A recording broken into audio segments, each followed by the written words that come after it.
Hi guys, day 75 of the 75-day challenge. I can't believe it's been 75 days already, and I would have never thought in a million years that I would be finishing this challenge during a worldwide epidemic and a worldwide quarantine. I mean, just craziness. But today's walk has just been all about just feeling grateful, just really think about the things that I'm grateful for. I feel so lucky to have been healthy enough to finish this challenge. I feel so lucky that it was safe enough to still get outdoors and get my workouts in one way or another over the 75 days. It's just been crazy, but day 75, so happy that I'm up today. Got my workout done. We'll finish up the rest of my tasks throughout the day, and that will conclude that challenge. And more than anything, I think I feel really grateful for it feeling like this has really just become a lifestyle of mine now, and something that I'll probably just adopt forever. So it doesn't so much feel like a challenge anymore, but just more of a way of life. So that's probably the best part of doing something like this, is that you do it for so long that it just really becomes a part of who you are, and it's a great thing to have in your life, I think. But yeah, I'll talk to you guys more about that later. So I wanted to go over some Turo updates, which are going to be really important. Many of you have probably already seen the emails that they sent out recently with some of the upcoming changes, with the primary change being that they are going to now have a settings under your pricing to offer a discount for 3-day trips, which I'm really happy about, because I think 3-day trips are incredibly common. It's probably one of the number of days that are booked that is probably the most common, and to apply a discount to that will definitely help you grab some rentals. But something really important to note, today is Sunday, April 19th, I believe. The change is going to go into effect April 22nd, so 2021, 22. So I believe that's this upcoming Wednesday. That is going to get implemented for everyone across the board, and I think by default they're going to set it at a 10% discount for trips that are booked for 3 days. Now, of course, everyone has the option to either opt out of it completely or adjust the discount amount. So make sure, please make sure that if you want to change that setting, that you go in and you do that now. You already have access to it. You'll see it under your settings. It's under pricings. That way you don't get surprised if you get a booking and it's discounted a little more than what you wanted or whatever. So just make sure that you go in and do that. And then the other thing that they did was they upped their buffer time in between trips to 3 hours. It used to be 1 hour, which sometimes was tough, especially if you have back-to-back rentals, and if a guest is running late, then it kind of delays your next guest and could be a bit of a pain. So they did adjust that to 3 hours, although I don't think we're going to see what it really means until the market gets back to normal, because right now the odds of having back-to-back rentals are incredibly slim. I just don't think that most people are going to experience that. I haven't really experienced that myself, and my cars have been going out. So it's not going to be until things get back to normal. Personally, my own personal opinion, if I had a chance to set that setting, I would probably put a 2-hour buffer, because usually I think 2 hours is enough time to account for anyone that's going to be late, and to get the car cleaned and ready to go for the next person with enough time. 3 hours I think is a little bit much, personally, just from my own experience, but let's see how that works out. And right now that is not going to be a setting that us as hosts can adjust ourselves. It's just gonna be a blanket implementation across the board by Turo. But I do think that they should eventually turn that into a setting that we can adjust, and they likely will. But I can imagine that that's probably an interesting variable for the algorithm to process. So that's likely why they haven't turned it into a setting that can be adjusted by hosts, because that's a pretty big factor that would adjust the way the search works. So we'll see kind of what that turns into and how that pans out. But yeah, ideally I think it should be 2. Let me know what you guys think. So personally, I've already gone in and I've adjusted the 3-day booking what I'm going to be doing is I'm going to be looking at my pricing, and since we're in such a fickle market right now, if my pricing during the weekdays is fairly low, then I'll likely opt out of the discount and then maybe apply the discount to the weekends and keep my prices a little bit higher, because usually on the weekends is when you see that 3-day booking, or you'll generally see it like a Monday to Wednesday or a Tuesday through Thursday, which is nice. So I think that this change will also really help fill up that gap during the week, the dead days, and those are the days where you can really pull in your profits if you can figure out how to fill in those days. So this should be a really nice tool, I think, to help in filling in that gap. So I'm really fond of this feature, and I'm really happy that they put that out there. So thank you, Turo. Definitely good job on that. That should be really useful. And on that note, I will go finish up my workout right now, and I will talk to you guys later. Thank you for watching, guys. Stay 75. Talk to you soon. Bye, guys. Hi, guys. All right, so I'm back. I'm behind my computer. Before I jump into any of the 75-day hard things, I want to go over a few things with Turo. This upcoming week, I will probably do a new video on doing listing adjustments and pricing. Obviously, this last month plus has been way out of the ordinary, way out of whack, and there really was no strategy other than low pricing, and that was just to really grab any bookings that may have been going on out there. But now I feel like over the next couple of weeks we'll slowly be able to kind of adjust our pricings a little bit and work with the market a little bit more as time goes on. So next week you guys can definitely anticipate to see a video like that. Now, I did get an email from my Turo account rep, which was really cool. I got sent a packet, which I think many of you have already seen. And basically this packet was a resource packet for the current pandemic crisis that we're all going through. Now, this packet had 4 primary things in it. I was going to do a screen share, but my laptop was acting up. So I'm just going to summarize it for you guys, and I will actually link the packet in my description down below so that you can go over. It's a little slideshow, about 14 slides full of resources and some stuff that is really helpful. But the primary 4 things that this little packet will go over, the first one is payment relief services from car manufacturers and other lenders. So basically they have a breakdown of pretty much every lending bank out there and what deferments they're offering. Many of you have probably already done deferments, but something I want to touch upon about deferments is if you did a deferment, say maybe a month ago or even a couple of weeks ago, and you think that maybe you might need an additional month, it's a great idea to call your bank. A lot of banks have readjusted their deferment periods. I know with BMW, I had called in and they had offered a 60-day deferment, and at that time, I don't know, I think I got disconnected or something, or their system froze. I think that's what it was. And so I kind of forgot to call them back. I called them back about maybe a couple of days ago, and that 60-day had shifted over to a 90-day. So I think that these banks are also changing as things continue to develop. So before you make your next payment, if you think you need more time, it's definitely worth a shot to give them a call and find out if they're willing to do, you know, 1 more month or whatever it might be, because that's kind of what I've seen firsthand on my end. The second thing that this packet goes over is they have a list of resources for parking and car storage solutions. So this is for people who can't rent out their cars for whatever reason, or have taken them down and need somewhere to store them. It looks like from what I'm seeing here that they were working with other hosts who do have parking solutions available, and so they have their contact information so that you can get in touch with them. And then the third sort of resource on here is a private Facebook group where you can connect with other Turo hosts to buy, sell, and trade cars. So I find that really interesting. I am personally not on Facebook, so I haven't had a chance to actually go see this group, but I'm sure it's great. And there is a link to that group in this packet as well. And then finally, the last item that is on here is hosting best practices.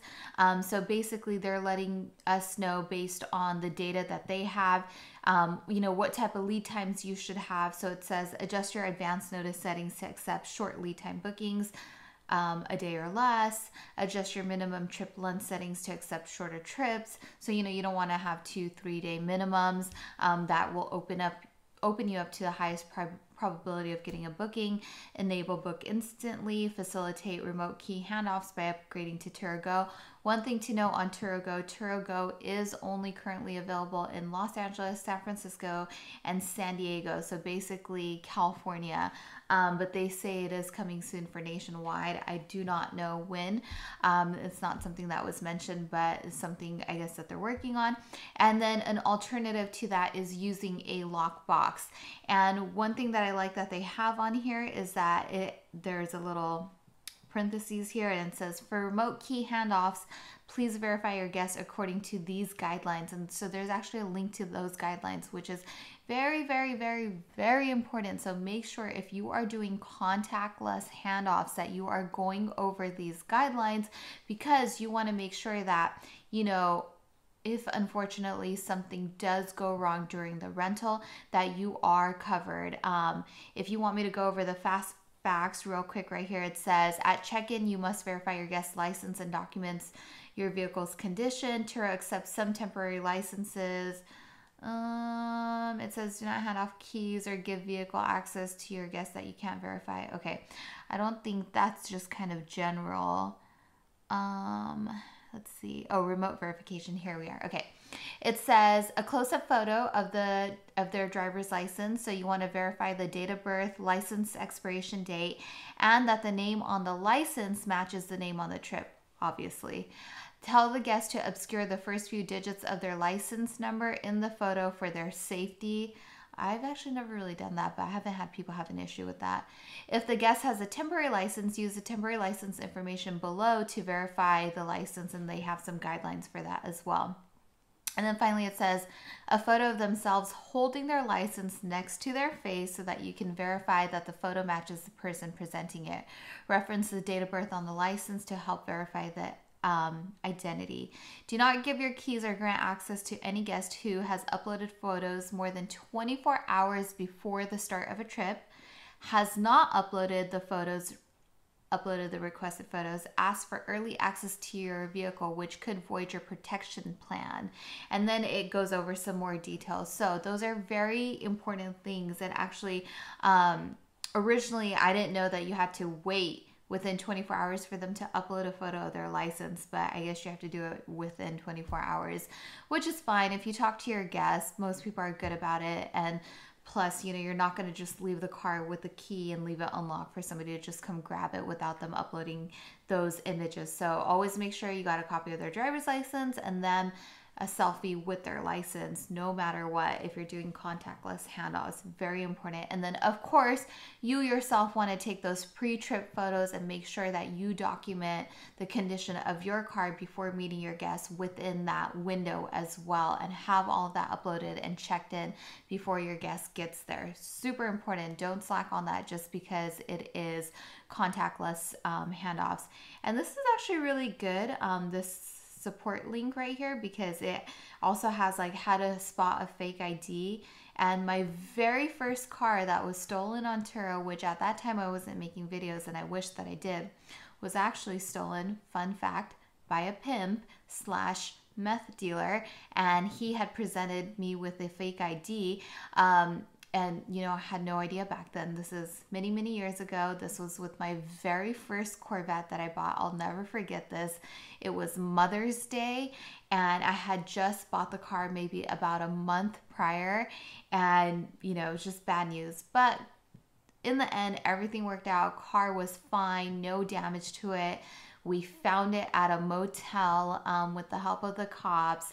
There was a bunch of meth in the car. It looks like, you know, there was clothes and stuff from what appeared to be a prostitute. It was just wild. That's a story for another day, but, you know, it was a fake ID at the end of the day. And the guy had actually left his wallet in the car, and the wallet was full of fake IDs when we when we got the car. So it was wild. Anywho, okay, so I will post a link to this presentation in my description down below, as well as that support link, which is also in the packet. But if you want to just get to that, to how to do a proper check-in and check-out, especially if you're doing contactless, you will find the link there as well. So I'm really glad that they finally sent something like this. I think that this is really helpful, and I had some people asking what type of support it was that I was looking for. I think that this is definitely a great start to support that they can provide their host, but I think that, you know, it needs to be, I guess I'll say that I would hope that they could do more, right? And something that I talked about way early on was, you know, hoping to see things like perhaps a discount in the percentage take. You know, I know they said that there was a cancellation, or that they would waive cancellation fees. I actually recently got a cancellation fee, but when I contacted support, they did waive that. So I don't know if that it's actually a part of their system. It doesn't seem like it is. So I had to kind of take the extra step and get in touch with support and explain the situation, and they waived it. So I don't know. I guess just more communication with their host, and then them perhaps consistently keeping us in the loop with what they are doing as a company to help the host community and to kind of help sustain us during this time, and hopefully provide more resources that would also really help our bottom lines, such as a possible decrease in the revenue split, or maybe discounted fees on the renters, and anything that would help motivate the market. But you know, this is a good start right here. And then of course, what I talked about earlier, the new discount feature for the 3-day bookings, we have that as well to kind of help promote those very common 3-day bookings that we get. So that's some of the stuff that I received from them. And like I said in, I think it was yesterday's or the day before video, I did have a very brief conversation with Andre. In fact, I was just glad that my message that I sent him about really taking initiative and helping our communities and the people who are really out there with this whole pandemic, the first responders, really helping them and providing them with a resource, and he did acknowledge it. So we'll see if we get any additional support from Turo's end on really pushing something like that and just making the Turo name better overall. So we'll see how things go, but that's what we have thus far. So I wanted to share that with you guys.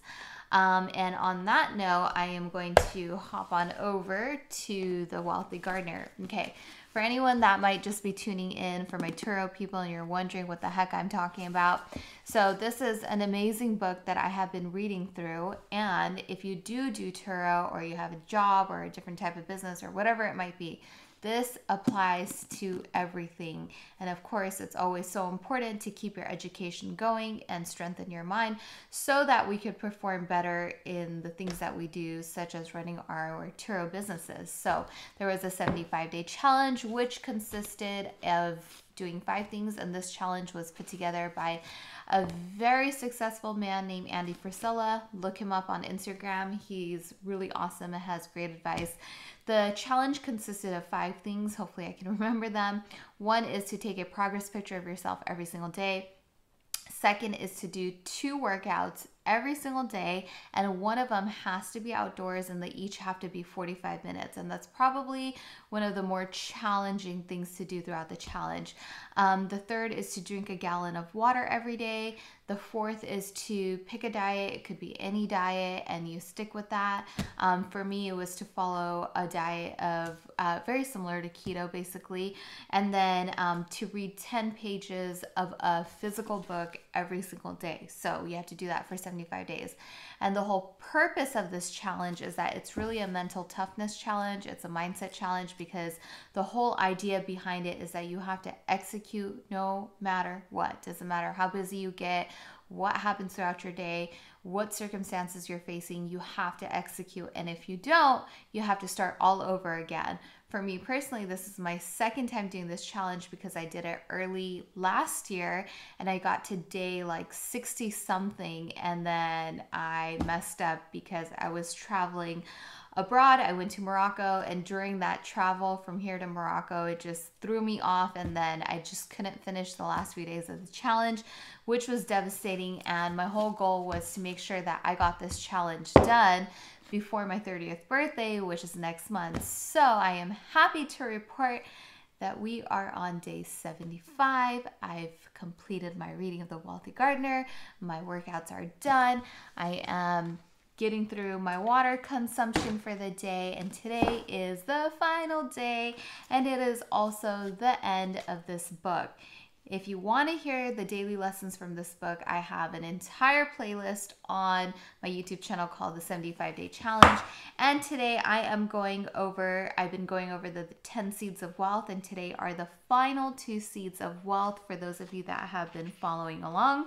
And I'm going to start reading so that we can wrap up this book. Okay, so this is chapter 5, lesson 9, and it's called Multiply It. And let's jump right into it. Okay, so multiplying wealth is the doubling of money a number of times while adding to it, commonly over a period of decades. Wealth unfolds begrudgingly like a slow growth of an oak tree. During the first year, an oak grows 4 feet tall. It then grows just 2 inches every month, and on its 3rd birthday, it's now 8 feet tall. After 4 more years of slow growth, it is on its 7th birthday, the oak has doubled again to a new height of 16 feet. After the initial years, however, the growth of the oak tree is short by days, but huge by decades, much like the multiplying of wealth. Wealth is the consistent effect of working to earn, followed by urgently saving and investing all excess money over decades. When we begin saving, our monthly contributions will be the sole source of net worth growth. If we invest $7,000 the first year, then another $7,000 the next year, it's exciting to see $14,000 in the bank. It will take 2 more years of saving to double our money tree to $28,000. At this level, an interest rate of 10% is $2,800. While this amount is not a lot, we feel an elation to receive money that did not require waking hours or effort. And slowly, money invested wisely begins to add onto itself. The seeds of wealth begin to grow. Steady savings will multiply wealth in unimaginable ways, and we multiply wealth not just by saving, but by planting seeds and leaving them alone. The big money is not in the buying and selling, but in the waiting, said Charlie Munger. Most people are too fretful. They worry too much. Success means being very patient, but aggressive when it's time. The life lesson, multiply it. I saw that fretting never makes money grow, but wealth multiplies best with enduring patience. And in this chapter, he was basically talking about, the compounding effect, which is precisely how wealth grows. And, that kind of goes back to what we talked about yesterday with index funds. And if you're really in it for the long haul, then you get to reap the benefits of that compounding effect, which is so important to gain wealth. Okay, so now I'm going to hop on over to chapter 5, lesson 10, which is the 10th and final seed to the 10 seeds of wealth, which is on passive income. Passive income is cash flow with little or no effort required. It is time freedom. What is freedom? Asked Archibald MacLeish. Freedom is the right to choose, the right to create for oneself the alternatives of choice. Passive income is personal liberty. What exactly is passive income? The profits, cash flow, and earnings from a business that do not require direct involvement from the owner.